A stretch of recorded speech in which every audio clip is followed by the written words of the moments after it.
সৌহিদিনাখন BJP Sivasagar জিলা সমিতিৰ নতুন সভাপতি নিৰ্বাচিত হ'ল আৰু যোৱাকালি শিৱসাগৰত উষ্ম আদৰণি জনাবলৈ শিৱসাগৰ দলমুখ চাৰিআলিৰ পৰা ষ্টেচন চাৰিআলিৰ পৰা বিভিন্ন ঠাইত আচলতে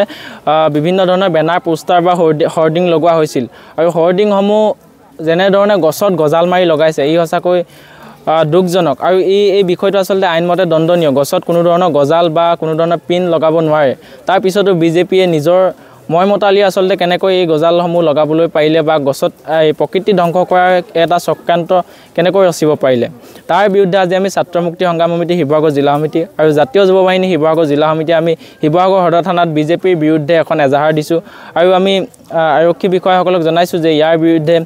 বিহিত ব্যৱস্থা গ্ৰহণ কৰক অতি শীঘ্ৰে ই আইনমতে দণ্ডনীয় বিজেপিয়ে এফালে অমৃত বৃক্ষ নামৰ অভিযান চলাব আনফালে গছত গজাল মাৰি গছ ধ্বংস কৰিব এফালে বিজেপিয়ে প্ৰকৃতিৰ কথা ক'ব আনফালে গিবন খনন কৰি তেওঁলোকে প্ৰকৃতি ধ্বংস কৰিব গিবনৰ পিছত এইবাৰ গছত গজাল মাৰি যেনেকৈ আচলতে এই কাৰ্য কৰিছে এই কাৰ্য ধিক্কাৰজনক আজি আমি ছাত্ৰ মুক্তি সংগ্ৰাম সমিতিয়ে বিজেপিক সকীয়াই দিব বিচাৰিছোঁ যে এনেধৰণৰ আচলতে কাৰ্যকলাপ তেওঁলোকে নকৰিব তেওঁলোকে শাসনত আছে বুলিয়ে কি নিজৰ মৰ্মতালিৰ মতে সকলো কাম কৰিব নেকি আইন শৃংখলা একো নমনাকৈ পুলিচ প্ৰশাসন একো নমনাকৈ নিজৰ মৰ্মতালিয়ে কামবোৰ চলাব নেকি এই কাৰ্য আচলতে বিজেপি মৰ্মতালি মানিলেও নহ'ব বিজেপি ইয়াত গুণ্ডাৰাজ ইয়াত নচলিব আপোনালোকৰ গুণ্ডাৰাজ আপোনালোকে নিজৰ মাজত চলাই থাকক গছ-গছনিত গজাল মাৰি গছ-গছনি ধ্বংস কৰি আপোনালোকৰ মৰ্মতালি নচলিব আপোনালোকক আমি শেষবাৰৰ বাবে সকীয়াই দিছোঁ এনেধৰণৰ কাৰ্যকলাপ যাতে আগন্তুক দিনত নহয় আৰু কালি যিটো ঘটনা ঘটিলে কালি যিটো ঘটনা আপোনালোকে কৰিলে গছত গজাল মাৰি হওক বা যেনেধৰণৰ আপোনালোকে কাৰ্য কৰিলে আজি আমি শিৱসাগৰ আৰক্ষী বিষয়াক এজাহাৰ দিছোঁ আৰু এজাহাৰৰ ভিত্তিত আমি তেওঁলোকৰ বিৰুদ্ধে গোচৰ ৰুজু কৰি বিজেপি যিসকলে এই কাম কৰিছে তেওঁলোকৰ বিৰুদ্ধে বিহিত ব্যৱস্থা ল'বলৈ আমি দাবী জনাইছোঁ আৰু যদি অনাগত দিনত এনে কাম কৰে আমি কিন্তু আপোনালোকক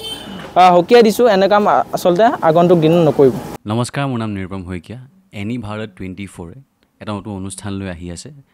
জুবিনৰ গানে কি আনে তাৰ অডিশ্যনসমূহ অসমৰ প্ৰত্যেকটো ডিষ্ট্ৰিক্টত হ'ব আৰু এটা ৰিয়েলিটি শ্ব' হয় আপোনালোকে দিয়া ফোন নম্বৰ যোগাযোগ কৰিব পাৰে আৰু আপোনালোকৰ ওচৰলৈ এনেও গৈ আছে তেওঁলোক আৰু আশাবাদী যে আপোনালোকে এই অনুষ্ঠানটোত ভাগ ল'ব আৰু আশা থাকিল যে আমি খুব সুন্দৰ গায়ক দেখিবলৈ পাম ধন্যবাদ